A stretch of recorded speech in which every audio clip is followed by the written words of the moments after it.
Hey everyone, this is Brad Hughes, School Principal and Chief Encouragement Officer from Ontario, Canada. And I've got some good news for you. You found the Good News Brad News podcast, amplifying stories of heart-led educators moving from positive intention to action. Great people like you, improving kids' lives through service, connection, and finding the fun. So glad you're here. Let's get started. Hey everyone, it feels so good to welcome you back to the Good News Brad News podcast. That's right, we are back after our blockbuster premiere episode.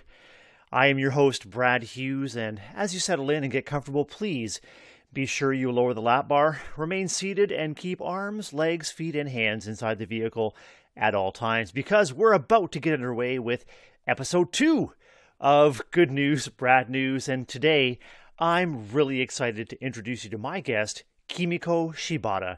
And as you'll hear, Kimiko is a teacher of English language learners in Waterloo region, Ontario, Canada. She's a wife, a mama, a mentor, a resource creator, a professional learning leader, a community volunteer, and a dedicated advocate, particularly for newcomer students and their families. Now, Kimiko and I discuss a number of things near and dear to my heart, including leading with love, the importance of self-care to both fuel and restore our continued commitment to service, striving for greater and greater clarity of purpose, and how gratifying it can be to see that purpose translated into action. You know, I was just listening to my friend Rob Breyer's fantastic show, the Guiding Principles podcast, and Rob's guest was Dr. Justin Thomas, school principal and author out of Nashville, Tennessee. Rob and Dr. Thomas were discussing gratitude and growth, and a big takeaway for me was Dr. Thomas's belief that pain can be transformative. Pain, he said, will either clarify or amplify one's purpose. And I think too of my friend Jillian Dubois, my guest in episode 1 of Good News, Brad News, who wrote an incredible follow-up piece on moving from grief to joy. Pema Chodron said, "Let difficulty transform you," and it will. We just need help in learning not to run away. And you'll hear from Kimiko today how pain and difficulty have been transformative in her journey as an educator, activist, and parent, and how the influence of the people that companioned her through difficult times are reflected in how she now companions others. Kimiko is someone that knows, reflects on, and lives her purpose, her ikigai, with openness to uncovering the joys that life has to offer and to improving kids' lives, one person, one interaction at a time. I know you'll enjoy getting to know Kimiko Shibata today, and after hearing her story, you'll be eager to connect with her too. So, here's my interview with Kimiko Shibata today on the Good News Brad News podcast. Hey everyone, and welcome to the Good News Brad News podcast. I am so excited to introduce you to, well, an incredible educator, truly a heart-led champion and advocate for kids. Her name is Kimiko Shibata. Kimiko, thank you so much for joining us. Welcome to the podcast. Thanks so much, Brad. I'm glad to be here. Before the podcast, we were talking a little bit about how we stayed connected, and sort of the way the world now is we become closest with people even at a distance. And how are you doing? How are you feeling? Doing okay. Yeah. This pandemic has been definitely challenging in so many ways. And being in education, obviously, there's been a lot of stressors. There's a lot of things that are very, very different this year. A lot of changes coming fast and furiously at us, and a lot to adapt to and a lot to change. So yeah, it's been quite the fall so far, but I'm getting through, I'm surviving, and I've got just an amazing team to work with, and we're really, really supportive of each other. So that's been such a blessing in this time. Kimiko, for those that haven't met you or would like to get to know more about you, let's start off by asking you, tell us a bit about yourself. Who are you and what do you do? Sure. Well, I'm a mommy of a really great little kid. I'm a wife as well. I'm currently an ESL ELD resource teacher for kindergarten to grade 8. So I do provide training and resources for elementary ESL teaching staff and for our system at large. And I support educators and families of culturally and linguistically diverse students in our 104 face-to-face elementary school programs, as well as now in our 6 elementary distance learning programs. And that's for our virtual and paper-based English language learners who are not attending the brick and mortar schools currently. I started out as a classroom volunteer many years ago, and I worked in daycare and nursery school settings. Then I became a big school educator, teaching in kindergarten, primary, and junior divisions. I did some work as well as an itinerant ESL teacher for kindergarten to grade 8. So I've worked with students and families at least 25 schools in our region, which has been pretty awesome. I've gotten to see so many different schools and so many different communities. So that's been a really exciting part of my job. And I do hold ESL specialist qualifications and special education qualifications. So my heart is really tied to work related to accessibility, equity, and inclusion in our schools.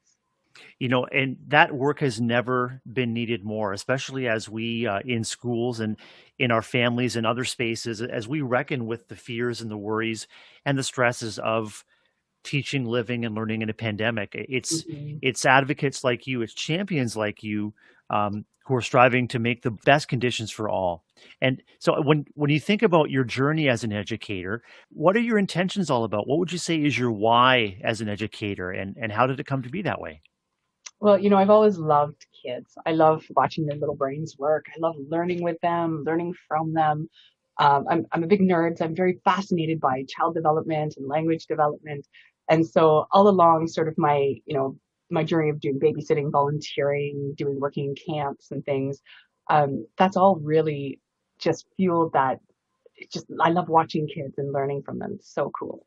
And I had really, really amazing educators from the time I was a little teeny one in kindergarten all the way till the end of high school. And some of them just really, really helped me through some really tough times, including, I had the death of a classmate from leukemia when I was in elementary school. And I had these amazing, amazing educators who just went so above and beyond teaching curriculum.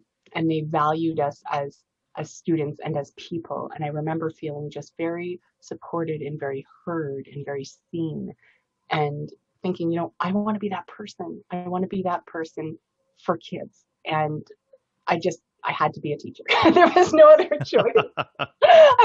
And of course, it's funny enough because my father was a teacher in our board as well. And my mom had been an intermediate teacher. So I definitely had teachers in my life that were influential. And I remember seeing my dad just pouring his love into his kids, and especially when he was working in high school and we had some international students that were quite lonely and they were living with host families, and he'd invite them to come and have dinner at a Sunday night dinner at our house. And that was normal for us. So I kind of grew up just knowing that, his kids at school were also sort of an extended part of our family. And that connection with people and that development of relationships has always been a big part of who he was as an educator. So just seeing that sort of modeled for me was, I think, has probably definitely influenced the kind of educator and the kind of person that I am, for sure. What I would say, one of your most exceptional gifts is the way that you extend that sense of family to everyone in your network, but most importantly, the kids that you serve. What else would you say are among your most important contributions to improving outcomes for your kids? Well, I always say we teach children first and we teach curriculum second. So sometimes that comes out as an expression of the Maslow before Bloom.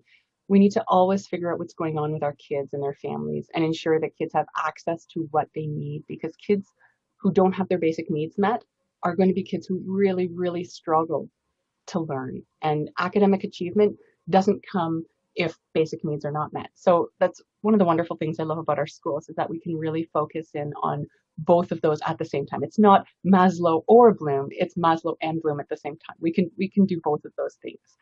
And focusing on relationships, relationships, relationships. I cannot say that enough.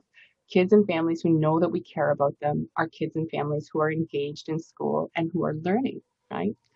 We know that behavior is a form of communication, and I feel like that's something that we're really, really working hard as a system to recognize, that all behavior is a form of communication. What are our kids telling us? What do they need? and we start there, right? Like that's a huge part of what we do with our kids. And I think I love that part of my role, and that I get to really work on that trauma informed piece, that social emotional learning piece, and working with teachers to understand why their kids are acting the way they are, or when there's a challenge with a family, how can we address that? And I'm seeing some really beautiful things happening, especially in this role this year, where I get to work with an even larger group of students indirectly. It's pretty cool. That's so good, and I'm imagining too that in the current setting of the global pandemic, those compounded, those overlapping stresses that newcomer families or English language learning students or students with educational exceptionalities in their families, the compounding, the layering stresses that they would have already been experiencing, they're just compounded even more by the stress, the worry, the fear of living in a pandemic. Absolutely. And you know, Brad, this pandemic has really just exposed existing inequities and has made them even worse, right? So the advocacy piece is huge in terms of equitable access to information, equitable access to resources for our newcomer families and students, and focusing on that sort of that trickle down wellness model, right? So when we support those who care for our children, that means they can really focus on the most important things. We provide for the adults, we provide for the kids. So that might look like providing supports for families in our community. You know, I was doing some volunteering with Food for Kids, which is a wonderful organization that over school closures was actually delivering food right to our food insecure families. I'm often involved in sourcing clothing and footwear for our families in need, because that's just, it's always an omnipresent need in our family, in our newcomer families. Hooking families up with settlement support services and our outreach services, finding mental health supports for our families. There's so many different things that we're doing every day in our schools that I think sometimes the regular community doesn't see it, but we're doing so much to try to support our families. And I think by doing those things, we're making sure that kids can be focusing on learning, parents can be focusing on parenting without all these other things that are, like you said, in the middle of a pandemic, there's so many compounded issues. So that's been really, really exciting to see our community is pulled together. Kimiko, something I find truly remarkable is you continue to position yourself among a network of caring, committed individuals, all of whom are doing above and beyond the call of duty. Can you tell me about some important contributions that others have made to your trajectory as an educator and advocate?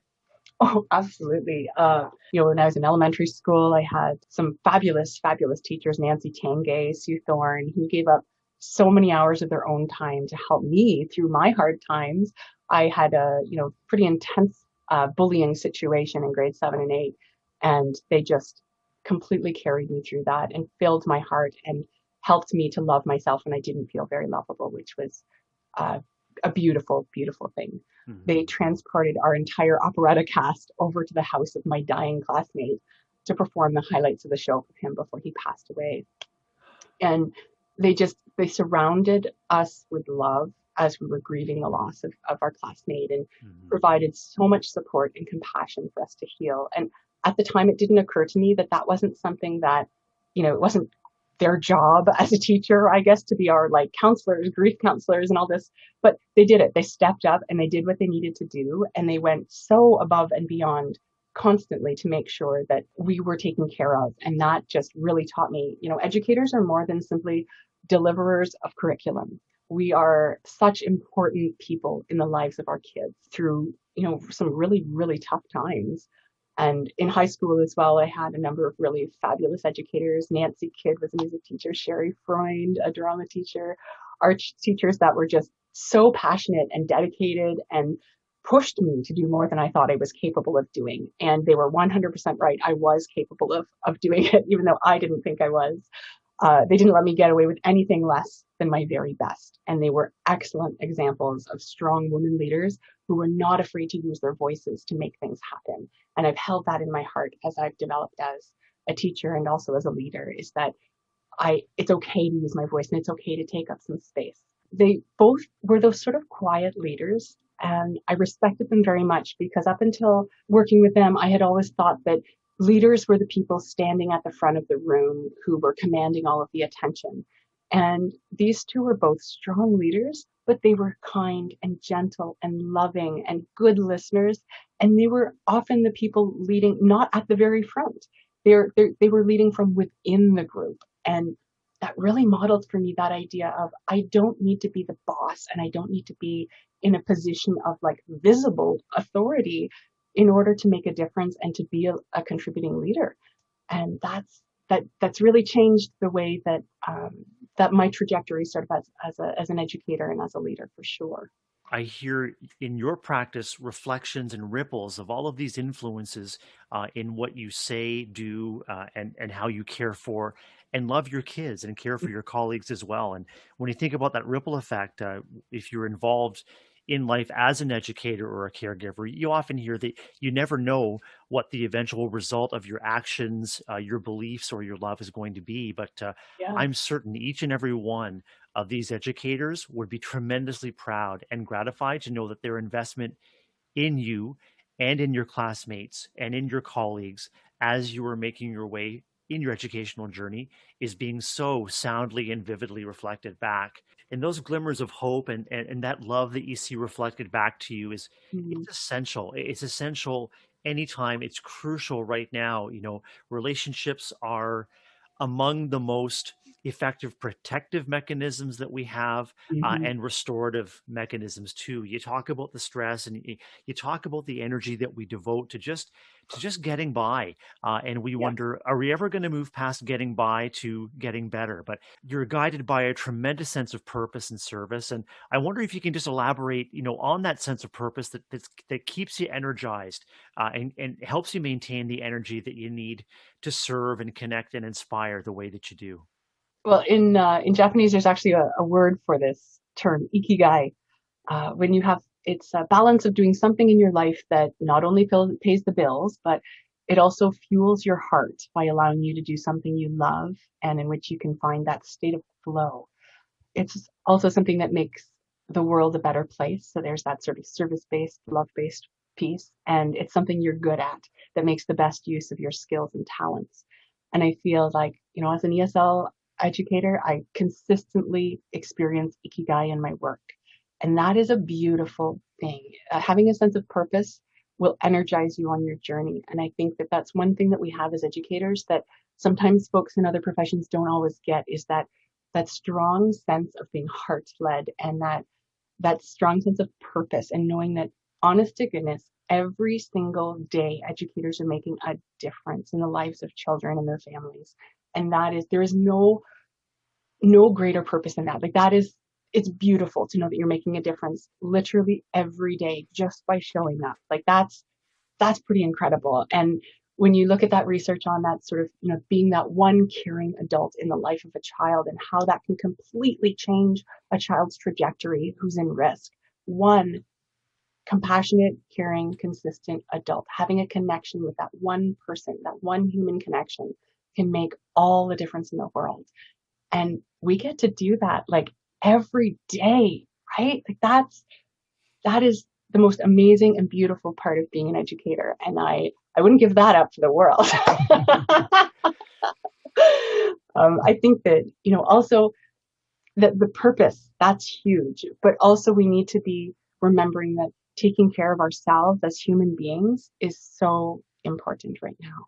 That self-care piece is crucial because we are just kind of surviving some days and some days are way worse than others, but having some routines, building routines into our days that are healthy, that, going for a little walk outside in the sunshine when you can.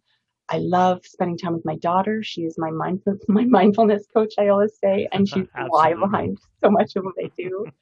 She reminds me to slow down and just be fully present in the moment and experience things in a sensory way that I wouldn't necessarily think of doing myself. And she brings me down when I'm stressed out or anxious. I'm like, okay, this very real little person who has, mama, no, no, no, stop, listen to the snow melting. It's dripping, mama, it's dripping. Listen to it drip. It's so pretty, right? Like, oh, I things like that I just think, oh my gosh, yeah, I hadn't noticed how pretty that sound was, the little ting ting ting of the snow melting and dripping.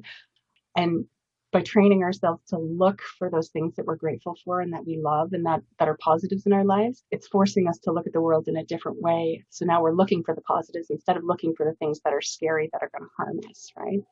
So that's those are some sort of like little tricks that really do help me to maintain the energy to act on that purpose, right? To act on my ikigai, is that taking care of myself really, really well and making sure I'm doing things to support my own wellness and my family's wellness. Those are so important. And honestly, reaching out for help when we need it is so important. As educators, we're used to always having to be sort of in control and making sure we're holding it together for everybody else. And I know as a mom, I often feel like that too. Like, oh, just hold everything together. But it's okay to reach out for help. And asking for help is one of the most beautiful things you can do for yourself and for your loved ones, because that stops you from burning out, right? Asking for help when you need it is going to prevent you from getting to the point where you can no longer give. So we need to be filling our own cups. That is one of the most important things in the world for us as educators, is we need to fill our own cups, and we need to make sure that the love that we pour out into our students, we are giving that to ourselves as well. That same time, that same compassion, that same grace, that love, we are just as deserving of that as those we serve. I'm just captivated by your journey, captivated by your sense of purpose. Like you, I firmly believe that self-care is a form of care for others, because by investing in ourselves, we're able to restore energy and restore capacity to care for others, which is, why we're in this business. And reflecting on, reflecting on your stories about your daughter and how wonderful, how blessed to have a companion in her that helps you to attune your senses and to attune your outlook to the things that may not be noticed, but in which we find beauty and restoration and hope. Just incredible. I would love others to get to know you better. And just as I've been inspired and captivated by our conversation, I'd love for others to be able to reach out, because I know, in addition, you reach back. So how can others stay connected with you on social media or on websites? How can we reach you? Yes, so I'm definitely very active on Twitter. That's sort of my that's where I have my social time, since we don't actually go out to socialize at all.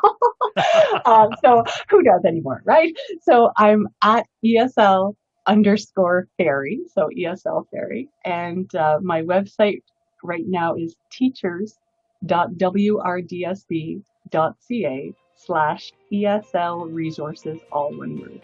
Thanks so much for having me, Brad. It was a great conversation.